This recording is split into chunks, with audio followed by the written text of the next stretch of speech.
سورہ فاتحہ 100 مرتبہ پڑھ کے جو دعا مانگی جائے وہ قبول ہو جاتی ہے۔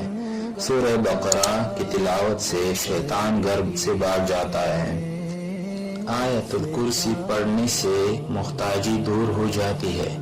سورہ کہف کو ہمیشہ پڑھنے سے دجال کے فتنوں سے محفوظ رہے گا۔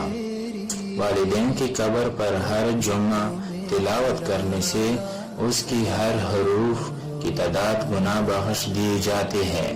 سورہ حجرات کو پڑھنا اور دم کر کے پینا گھر میں خیر و برکت کے لیے مفید ہے۔